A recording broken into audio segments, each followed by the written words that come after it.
नमस्कार मित्रांनो, आपल्या चॅनलमध्ये तुमचं सर्वांचं मनापासून स्वागत.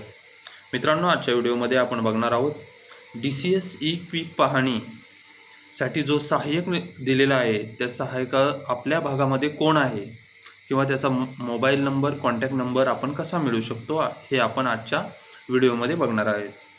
त्यासाठी आपण आपल्या गुगलमध्ये आपली चावडी सर्च करा, म्हणजेच digital712.mahabhumi.government.in ची वेबसाईट. त्यामध्ये बघा, गावाच्या संकेतस्थळावरती आपले स्वागत आहे, यावर क्लिक करा. त्यानंतर असं वेब पेज ओपन होईल. त्यामध्ये बघा, 712 मालमत्ता पत्रक फेरफार मोजणी नोटिसेस, स्वामित्व नोटिसेस, EQJ कोर्ट नोटिसेस आणि पीक पाहणी. तर पीक पाहणी यावर क्लिक करायचं आहे आपल्याला. त्याच्यामध्ये बघा, खाली जिल्हा आलाय, तालुका, गाव, खाते नंबर, हंगाम, वर्ष, इथे कॅप्चा आणि आपली चावडी पहा. त्याच्यानंतर सर्वात इथे खाली बघा एक नोट आहे, ई पीक पाहणी DCS पीक पाहणी सहाय्यक विभाग निहाय तपशील. या ठिकाणी प्रशासकीय विभागांची नावं दिलेली आहे. या प्रशासकीय विभागामध्ये आपला जिल्हा कोणत्या प्रशासकीय विभागात आहे हे पाहून त्या प्रशासकीय विभागावर क्लिक करायचं आहे.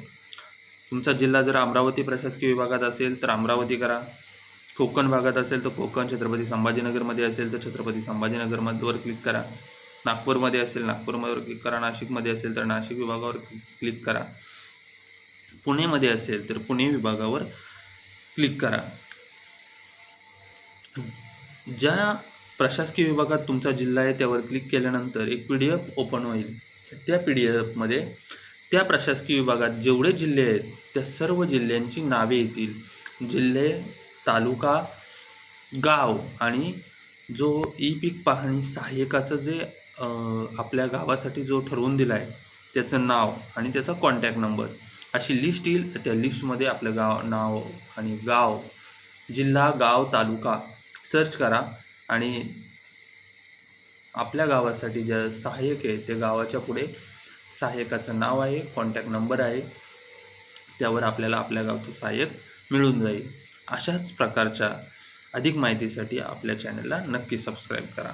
धन्यवाद.